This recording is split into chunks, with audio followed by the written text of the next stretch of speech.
Hi everyone, greetings from where we are.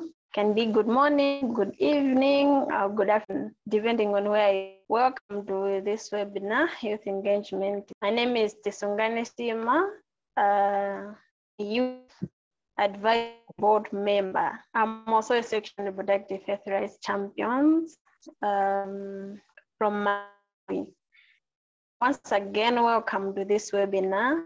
The aim of this webinar is to provide insights for organizations and institutions to infuse youth leadership to their work. And we are going to hear from experts who have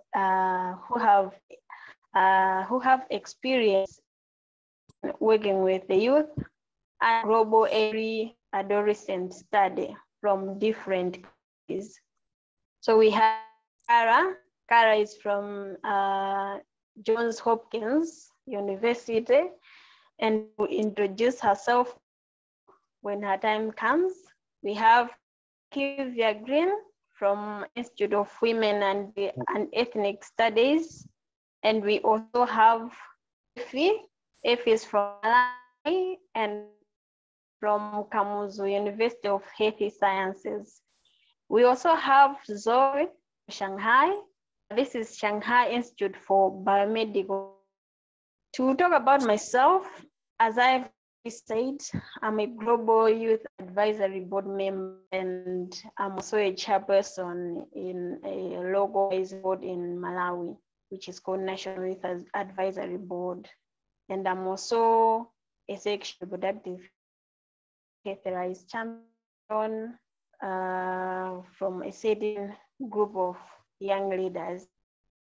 So as I've already said, the aim of this was to hear from these experts, learn from them what they have done and how was work with the youth and what is their plans moving forward and how are they going to sustain these youth advisory board members. First of all, we are going to hear from Jakevia.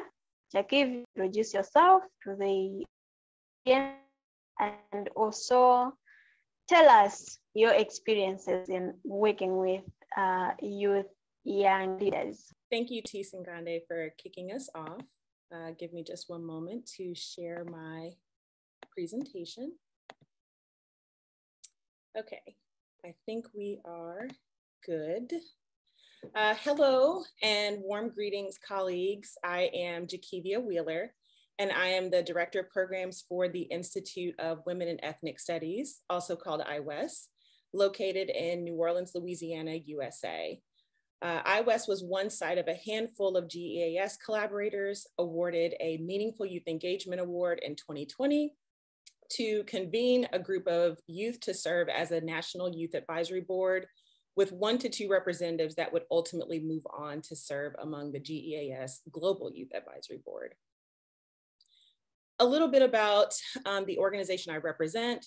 The Institute of Women and Ethnic Studies, or IWES, is a public health nonprofit organization dedicated to improving the mental, physical, and spiritual health and quality of life for women, their families, and communities of color, particularly those of marginalized populations, using community-engaged research, programs, training, and advocacy.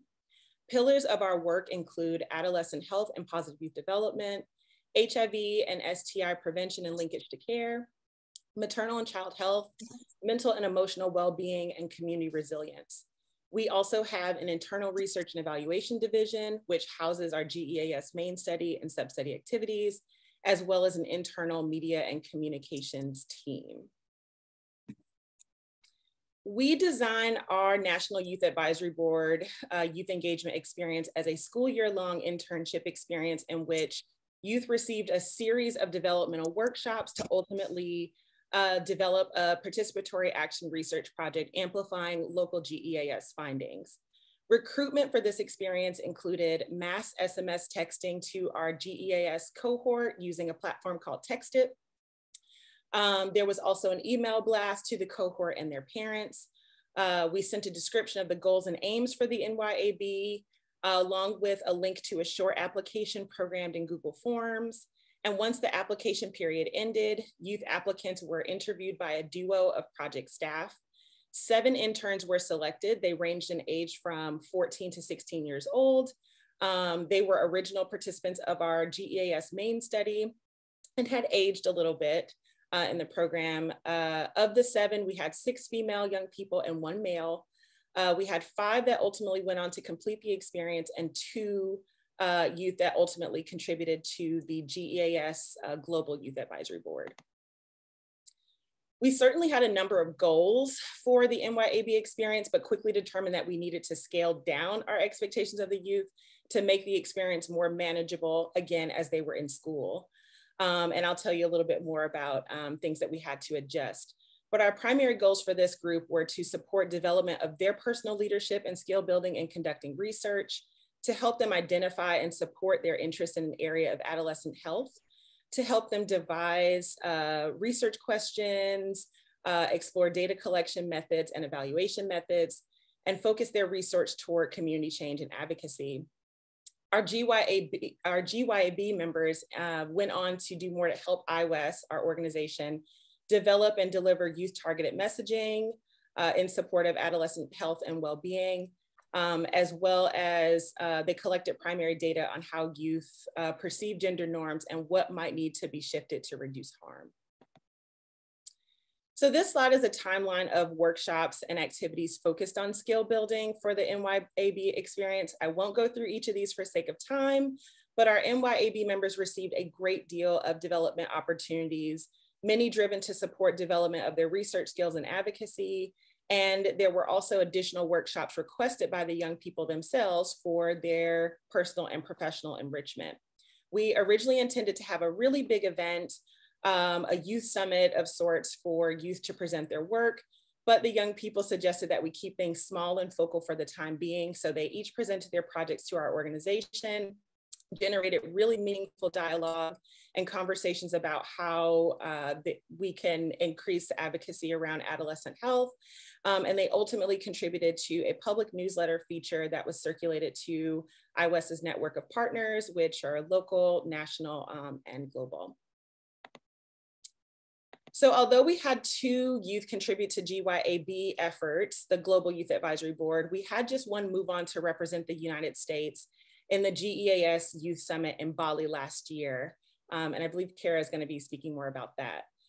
Not only was it incredible for us to support this young man, Ekundayo Akinlana, on his first international trip, but to see how his confidence in speaking and sharing his perspectives of the issues impacting young people was absolutely amazing. He described the opportunity as eye-opening, life-changing, and a once-in-a-lifetime experience. And beautifully said, he shared that having finally met his peers from all over the world, the gathering in Bali showed him that no matter how many miles there are in between people, we are all more alike than we are different. So some lessons learned in this experience of conducting pulling together an NYAB is that, of course, young people have competing priorities, responsibilities at home, and also responsibilities with work, school, and et cetera. So balancing expectations becomes really important when you think about all they have going on in their lives. For young people, research and advocacy can be new and scary concepts. So be sure to take time to make it accessible for them. As the NYAB was largely a virtual experience, COVID-19, of course, as we understand, has altered the living and learning context for young people. Quarantine can be lonely, so there was a lot of work put into making sure the group dynamics were seamless and that the young people felt connected to us and one another. And of course, learning from home can be challenging, so you have to exercise quite a bit of patience. And it goes without saying that engaging youth virtually and establishing group dynamics can be difficult. But throughout this experience, we recognized that our young people simply needed more from us to make this effort successful. So some of the extras that we put into the experience beyond just the developmental workshops were making sure at different points in time we had a reorientation and we reestablished intentions and goals for each of the individual members as well as the collective group. We also had midpoint feedback surveys so they could let us know how we were doing and what more they wanted from us. We also had a number of check-in calls that were one-on-one. We also had mentor-mentee pairs. So each of us in the research and evaluation division working on the GEAS wrote up a little blurb about ourselves, invited the young people to interview us and get to know us, and they selected who their mentor would be throughout the experience. We had weekly or as agreed upon check-ins, either via phone call or Zoom. And it was important for us to make sure that our communication with the young people was not only about their projects, but also about what was going on in their everyday lives. As needed, we checked in with parents to keep them updated on the experience. And again, we had to exercise a great deal of flexibility in session planning, making space for extra skill building, whether that be public speaking and presenting their work via media outlets as opposed to just writing a paper. And where possible, we made sure to have collective voting and input for how we actually convene the group. And to facilitate their participation, we definitely met their needs in terms of technology, making sure that they had a Chromebook or a small computer to be able to participate as well as complete their work. So this is just a busy multi-up of some of the products. We've certainly done a lot to create these workshops and they certainly live on. We have taken the opportunity to feature the young people and their work through our iWest News blogs. But products to come, of course, on this is that we do want to do more dissemination around this work and where possible, provide technical assistance to other organizations who would like to have more meaningful youth engagement in their work. And I'm coming up on my time. I know that was a lot in a relatively short amount of time, but if you have additional questions, I encourage you to put them in the Q&A and I will answer those questions as quickly as I can. But if you would like to email me and have more dialogue about this experience, my email is there on the screen. And I'll turn it over to the next speaker. Thank you.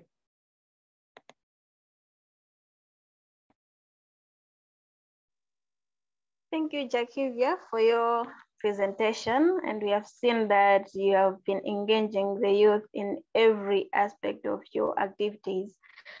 Let us now hear from Zuo. I'm Zuo from Shanghai. I will present the youth engagement in Shanghai. So the proposed activities in Shanghai included the recruitment 6 to 10 adolescents aged 15 to 19 years to form a local youth advisory board to identify the problems or the issues mostly concerned by youth within the framework of GEAS, to involve adolescents in qualitative study design, data collection, and interpretation, to disseminate the research findings through in-school and online activities, to conduct the capacity building for adolescents and stakeholders. And there's also want to seek the collaboration with the China Youth Network sub-branch in Shanghai. So the first is the recruitment of the AYAB. Initially, the AYAB members were recruited from the site schools. Totally 15 high school vocational school students were recruited. They included 5 boys and 10 girls.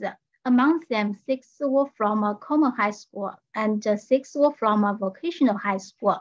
The second activity is to identify the major topics as the research priorities. We discussed with the AYAB and also we discussed with the psychological teachers.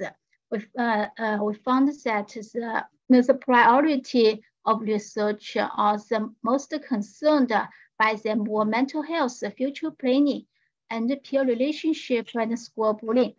This is that adolescent mental health disorders were increasingly and concerned by students, teachers, and parents. Parents had a high expectation on adolescent education and future career development, and so they versus the parents put much pressure on adolescents. The second is to conduct a qualitative study. First, we combined the youth engagement with the UNICEF mental health study. We invite the AOYAB to involve in the revision of the FGD guideline, and we also invited them to test the relatability of the guideline, and we also invited them to act as a facilitator and observer of the FGD, and also some transcripts has been shared with the adolescents. The second qualitative study is to invite them to conduct a photo voice to find happiness in their life, and such findings were designed by them through the postals or radio broadcast. The third qualitative study was regarding future career development, which was carried out as an optional school course. So it was also an activity for capacity building on research. So I would like to see more about the optional school course. The optional school course is carried out as the school curricula because in Shanghai, a school needed to conduct kinds of optional extended course, and adolescents have less time after school. So the extended course was held weekly by the psychological teacher, and each course was about 40 minutes. So there were totally 16 to 20 sessions in one semester. The extended course was not only provide research training, but also to help participants to think out the future development and build self-confidence and interactive skills with others. The whole process of research, including protocol design, data collection, and analysis, and report writing, was targeted in this course. The students should formulate and implement their own research and submit relevant assignments, including research protocol, questionnaire, and interview guideline, snapshots of findings, and the final report. So this was snapshots of students' in-depth interview guideline development and the presentation about the research findings. Many interesting topics raised by the participants. For example, how to develop hobbies into career, how individual academic performance influence career development, and how romantic relationship would influence career. Adolescents interviewed their teacher, and parents, neighbors, cousins, and netizens to learn how they developed their career planning and what they gained from realizing the career, and what was the qualification and obstacles to achieve the career development. So the fourth activity is about training on advocacy. We try to use the local resources to provide training for AYAB. Some of the AYAB participated in the 4-day training, career training held by Shanghai Education Press. The training camp aimed to provide guidance on thinking of future planning and career development, capacity building on interpersonal communication, critical thinking, summarization, and the time management. Participatory learning approaches were adopted for the training camp. There are group discussion, interview, role play, internship in enterprises, and the presentation about their experience and their findings. So totally 50 students were or participated as a training camp. It is the city level camp. So many. So only some of the AYAB participated as a training camp. This is just some snapshots of the training camp. The fifth is about advocacy and dissemination. During April and June 2021, the site schools carried out a mental health education campaign to explore student-centered approaches at mental health REC.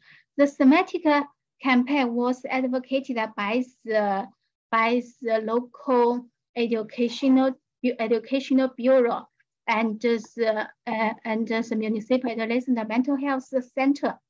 So actually now this mental health campaign has been the regular agenda in Shanghai, held between April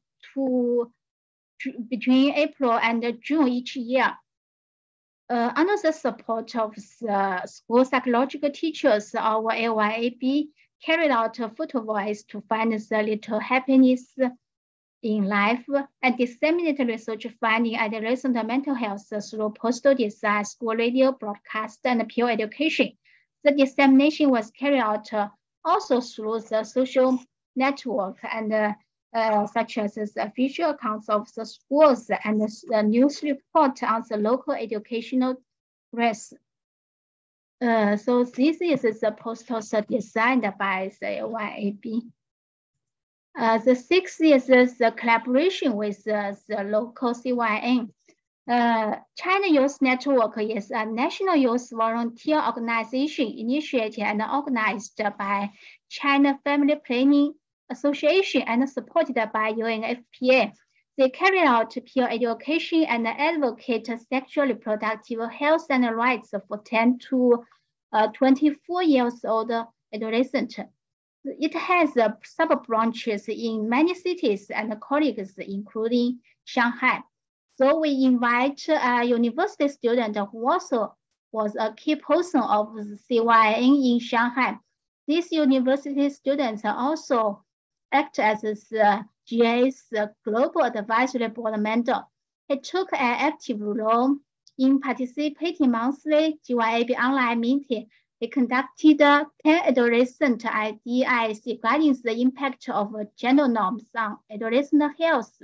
He also guided the younger AYAB in middle schools to be peer educators. So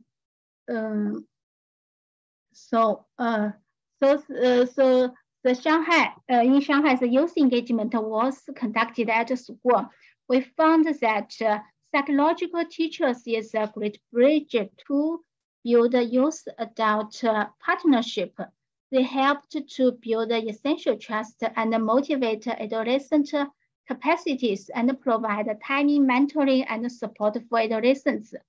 The youth engagement helped improve the peer relationship and enhance adolescent confidence. We also recognize that the local hierarchy cultural values, that is, respect and obedience to elders, might be the obstacles for youth engagement. It is necessary to provide training for gatekeepers, including teachers and parents, respecting adolescents' opinions and their independence, but it is really difficult now. After the pilot of youth engagement in GEAS site schools, the local education department and the health department found it was important not only in adolescent researches, but also in adolescent health interventions. So it is integrated into the Healthy Shanghai 2022 to 2024, the Adolescent Healthy Lifestyle Program. This program aims to promote five domains of lifestyle: body weight, sleep, physical exercise, and screen time control. So Now this program is implemented in about 100 schools in all of the 16 districts in Shanghai. So, so we are continually the youth engagement in Shanghai, and that is what about the youth engagement in Shanghai. So thank you. Welcome any comments. Thank you, Zoe. Hello, my name is Effie Chipeta. My background is I'm a social scientist and also a researcher in maternal reproductive health. I work with the Kamuzu University of Health Sciences, the Center for Reproductive Health. And the Center for Reproductive Health is an interdisciplinary unit that sits between the School of Global Public Health as well as the Department of Obstetrics and Gynecology. I'll be presenting our global, our youth, Malawi Youth Advisory Board. Yeah, so in Malawi, we have established an advisory board from the ground. We did not have a youth advisory board at all. And we started from, Malawi is divided in like 4 regions. And instead of us going into the national and establishing a national youth advisory board, we thought we should first of all establish an advisory board as a pilot in the southern region. So we focused our efforts where we're implementing the Global Early Adolescent Study in Blantyre district. So we established a youth advisory board in Blantyre district. And we looked at youth involvement. For us was a process that should be participatory, where young people are getting involved in programs, in research programs that we are currently undertaking. But it was also a process of empowering young people so that they are trained and empowered to take an active role in making decisions on issues, especially research and research findings, the evidence that affect their lives. So the purpose for us was basically to enhance the research findings so that we can improve uptake of findings and the evidence that is targeting young people and research evidence that has been created by the young people themselves. So this is our youth advisory board. We have an 8-member advisory board and equal number of males and females. In the recruitment process, we looked at the different backgrounds, and we had the backgrounds characteristics by religion. So we have, our country has different religious groups. So we included in the advisory board members of different religions like the Muslims, but also the Christians. Diversity was also a factor. So we took that into consideration, but also educational background. We really wanted to recruit an advisory board that will be engaging fully, especially with post-secondary school education, secondary school as well as post-secondary school education. So they are able to engage both at national level, but also at global level.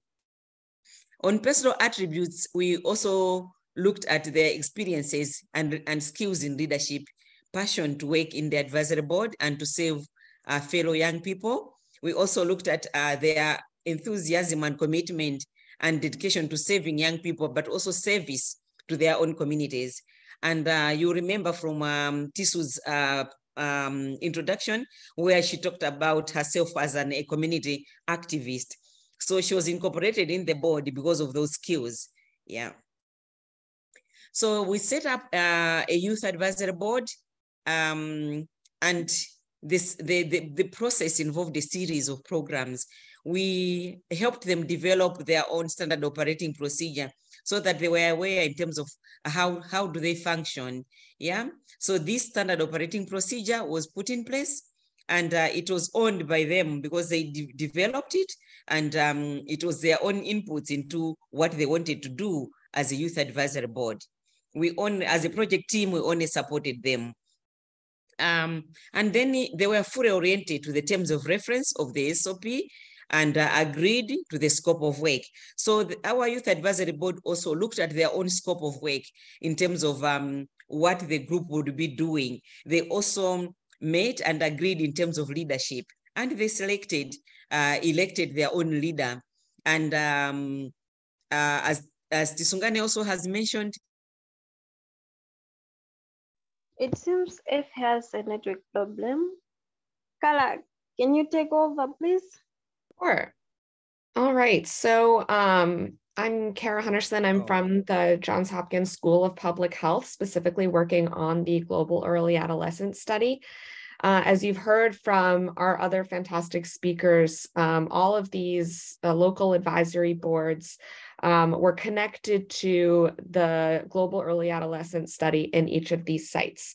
So our study focuses on how gender norms impact the health and well-being of young adolescents as they age into older adolescence and adulthood. So I will be speaking specifically about the Global Youth Advisory Board, which again brought representatives from each of these local boards together to have this shared experience and to inform our work on that global level. I'm going to be focusing most of this presentation on how we formed this board, the roles and responsibilities, and what we've learned about hosting a global board, considering the logistical and language challenges that might arise. But it was really a fantastic experience, and we'd like to encourage other organizations to not shy away from an opportunity like this. So first, I'll talk about how we formed the global board. So the objectives were mainly to advise the GEAS on issues related to research, advocacy, and interventions. As part of this advisory capacity, we asked our members to conduct their own research on gender norms in their communities and programs that might address them. This largely stemmed from our knowledge that young people can often learn things that adult researchers cannot because of their connection with the population and also because of their specific knowledge and expertise on issues affecting young people. In order to conduct this research, we provided capacity building to our advisory board members on research methods, data collection, and program design. We also asked our members to provide their perspective on the activities that we were doing at Johns Hopkins by participating in webinars and conferences. And we also just wanted to create a network of global youth leaders and give them the opportunity to connect with like-minded youth all over the world. So the way that we formed the group, we, as you've heard, had local boards in 4 to 5 sites funded by the Bill and Melinda Gates Foundation. And these local advisory boards really had their own strategies to support their youth advisors. So as you've already heard, some of them had capacity building on research methods and had their youth advisors participate in some of the GEAS data collection. Some of them provided professional development opportunities. And then, as Jakevia discussed in New Orleans, they had a mentorship program where their youth advisors were interns. So after these boards had been in existence for close to a year, we provided a job description and a scope of work for a position on the global board, and we shared that with each site. And then each site selected 1 or 2 members to participate in this global board, and they did that in different ways. We really left it up to them to determine how they would want to select their representative. Some of them had their advisory board members apply like it was a job that they were seeking. Others had a voting process where the youth members voted for one of their own to represent them. But we really left it up to whatever the boards decided was the best way of choosing their representative.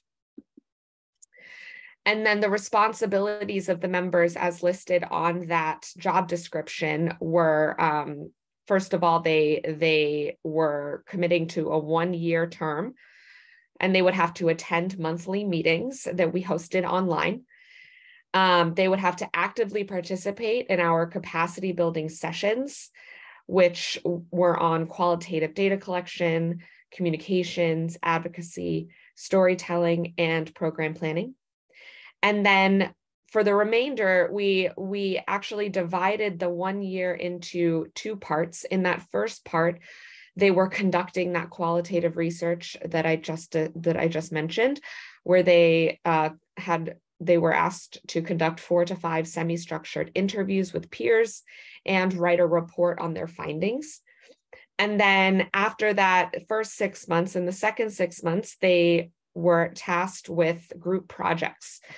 So they were divided into 2 groups, mainly based on geographical location, so that the time zones were a little easier. But they were asked to select a topic related to the impact of gender norms on adolescents, as they had found in their prior research. They were supposed to conduct research on their topic and then develop a presentation that included results, recommendations, and advocacy. We had one of our groups focus on the implications of gender roles in advertising, and they provided recommendations for advertising agencies as well as policymakers in how gender should and should not be represented in advertising campaigns. And the other group created a social media page called I Hear Youth, where they were able to share information about sexual and reproductive health to a broad audience in sub-Saharan Africa as well as in Asia. So we also had an in-person youth summit that was held in Bali, Indonesia. We had all of our youth advisors join. Unfortunately, Tisu, who's hosting this webinar, was not able to join due to challenges with her flight. But we had one member from all the other sites join, along with a coordinator that was there to kind of sponsor their travel. They were attending 3 days of events with advisory sessions, trainings, networking opportunities, as well as time to work in person on their group projects and presentations. They then presented their projects to the rest of the group and had really interesting discussion about those results. And then we also provided some cultural activities and allowed them social time to connect and to finally have that in-person interaction after a year of online time.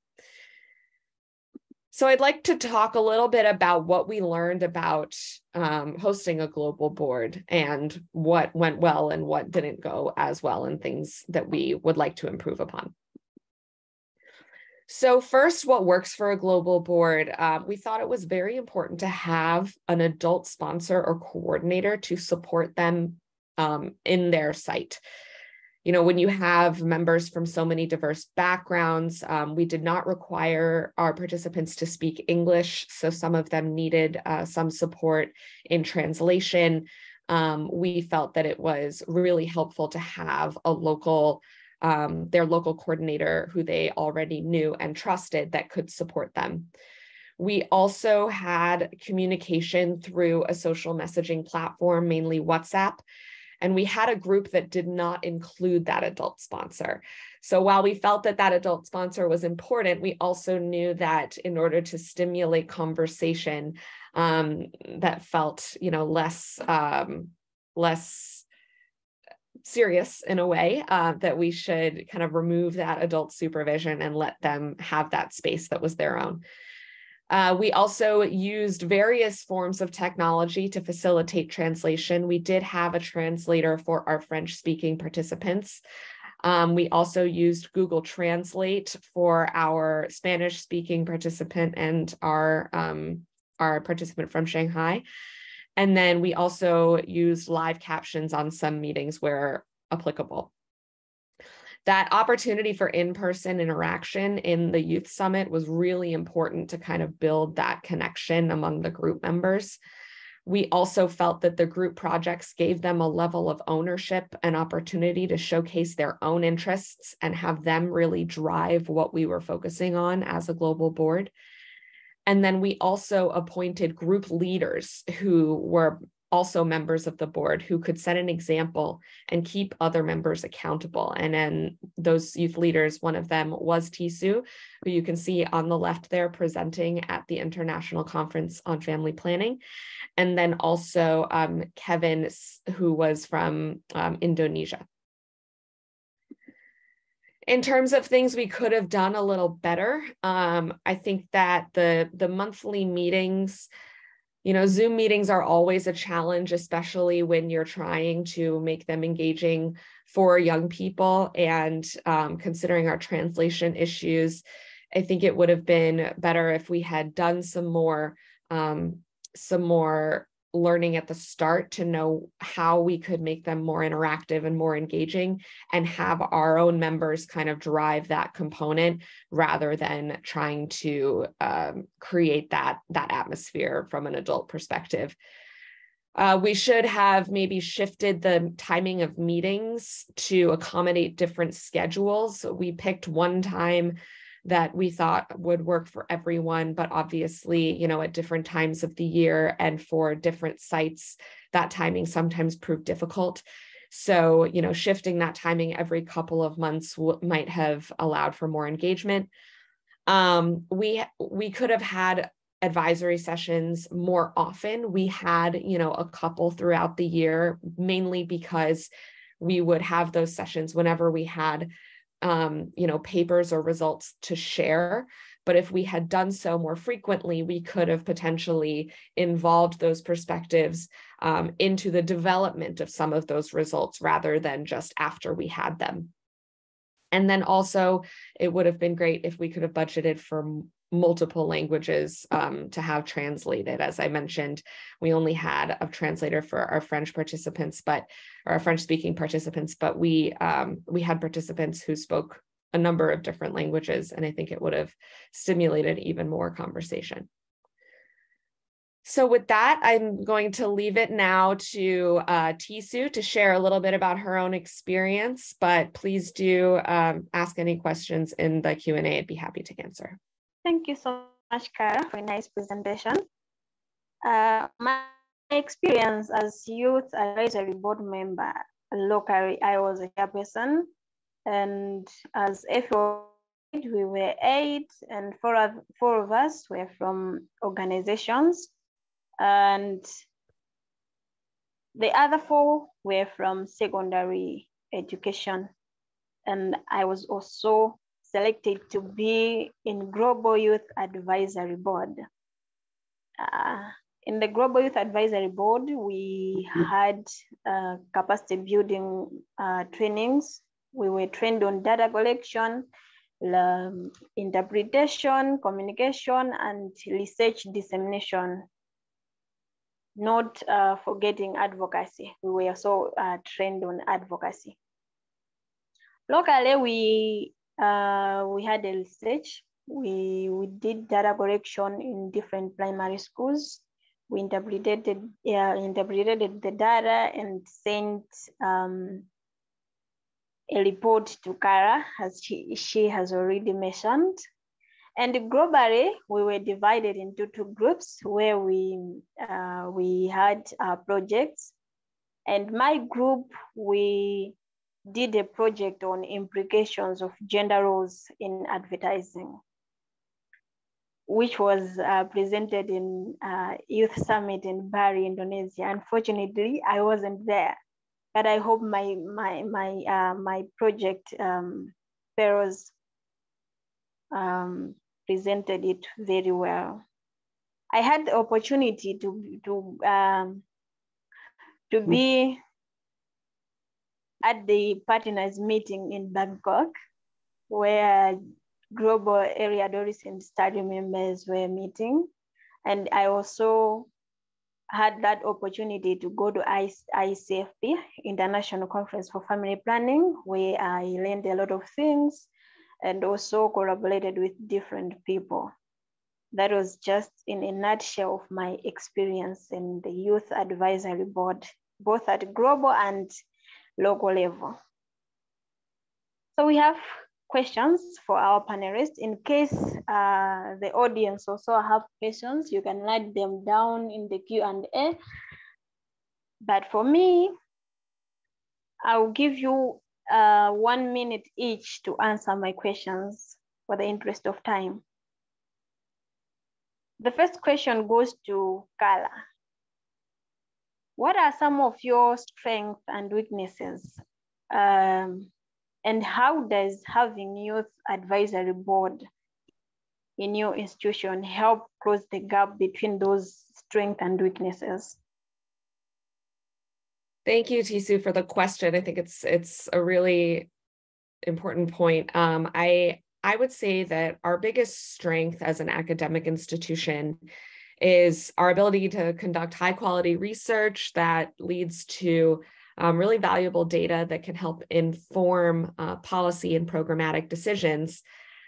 However, we sometimes lack the ability to translate those data to the populations that we're seeking to help.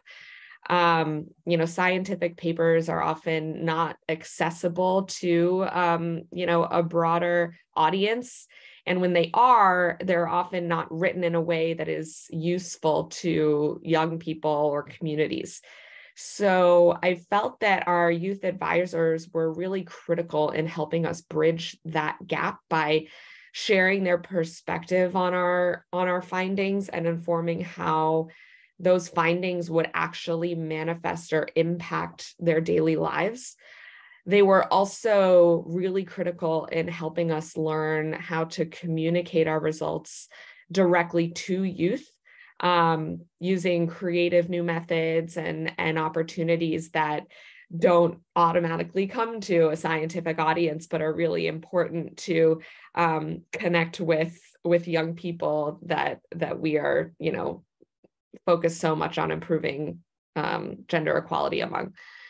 So in the future, we hope to work more closely with youth advisors to inform more of our work, but starting even earlier, starting at that development stage, so they can really be involved in each part of the research process.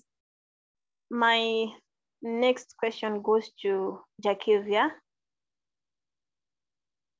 Jakevia, how does your institution and the programs impact on the members of the youth board, both personally and professionally?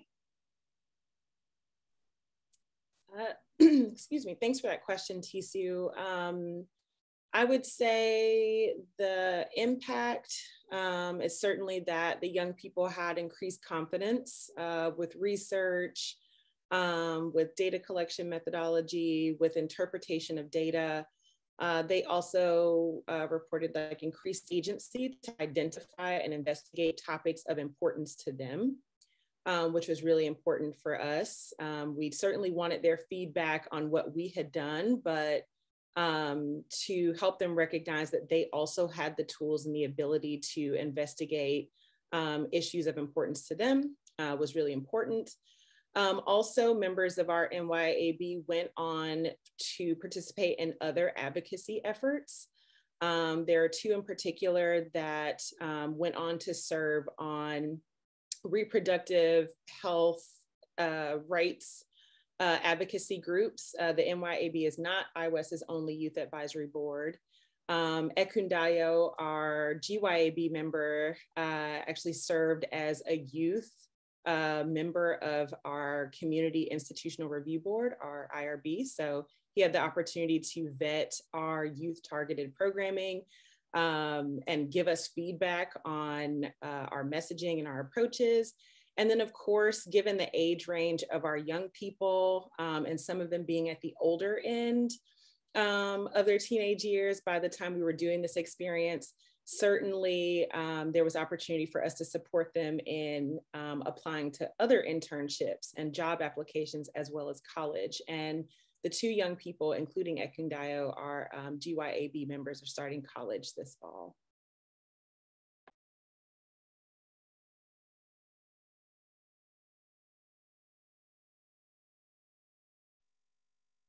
Thank you so much, Jakevia. There is a question here. What would you change or improve in this model, and what would you keep? All right, first of all, I would say I have learned a lot of things from being a youth advisory board, the capacity building that I've said. Now I can collect the data, interpret the data, analyze the data, disseminate it, and also I know much about advocacy, and I have done advocacy before as a sexual and reproductive health champion. I have done advocacy, a lot of advocacy, and I'm into that. So I think having a youth advisory board was also a good strategy for Global Early Adolescent Study, as Carla has already mentioned.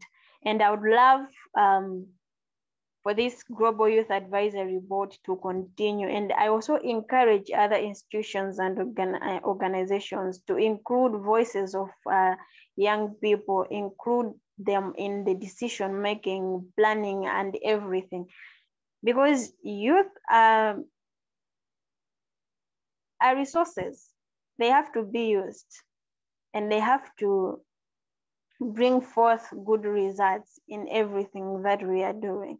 There's nothing that we do that that does not include the youth, but everything that we do in our organizations, it includes the youth, whether they are adolescents, early adolescents, or late adolescents, or maybe after 20s, it includes them. So we have also to include their voices in all our activities.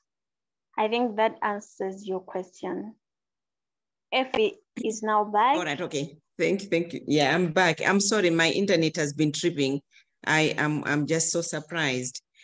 But otherwise, Tisu, on sustainability, because I want to talk quickly. I don't know whether my internet is going to sustain me, but on sustainability, I think for us in Malawi, we're looking at the issue of utilizing our youth advisory board as a mouthpiece for community education and giving out the information to the community on research issues or research topics that we are currently exploring. So we are going to continue to use our youth advisory board as a point of liaison between us, the researchers, and the community. So they are our mouthpiece and our voice.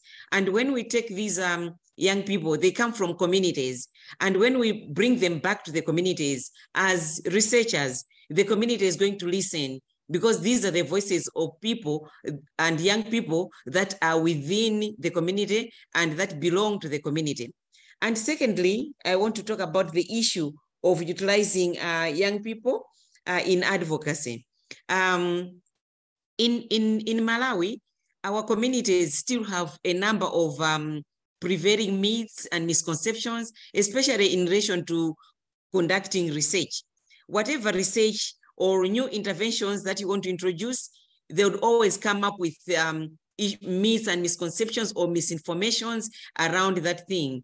And because of that, it's very important that we utilize the young people that are available to demystify all these rumors and whatever through education, communication, but also to reach out to people that are at higher level. Yeah, so the research findings that we generate from the work that we do, most of the time ends up in papers, in publications, and it does not translate into action. It does not translate into getting its way to people that have power to change and to make decisions that can change, yeah, the life course of young people. So we want to use young people themselves to go and advocate for their interests, to go and advocate for their needs by providing a platform for engagement with policymakers, program planners at different levels. Tisungane has talked about advocacy. They have been trained in advocacy. They have been trained in issues of lobbying and how to reach out and to provide messages that can move, and that can move the people that are up there in policy making to change move them to action, to act on issues that are affecting young people today. So we want to utilize our Youth Advisory Board to be there to advocate for their own issues, the issues that are of interest, and these issues are evidence-based issues out of the research that they have also participated in undertaking. So we are utilizing the Youth Advisory Board. We continue to do that because the research they are doing, they are part and parcel of the research as a research team, and therefore they own the findings and they'll go out and advocate for uptake of those findings so that those findings can find a place where actions are being taken to the better interest of the young people today. So I think those are the ways that we really want to continue engaging, and we'll continue to use our advisory board as research assistants because the peer-to-peer approach in research has worked for Malawi. Young people want to be interviewed by people of their age group. So we have seen that utilizing the Youth Advisory Board, we have trained a lot of them in research and they're able to reach out. And we have currently also engaged in another research week, which is also using the same advisory board as research assistants, but also building it as advocates. Yeah, that's what I wanted to say. Yeah. Thank you, our audience, for joining this webinar, and see you to our next webinar.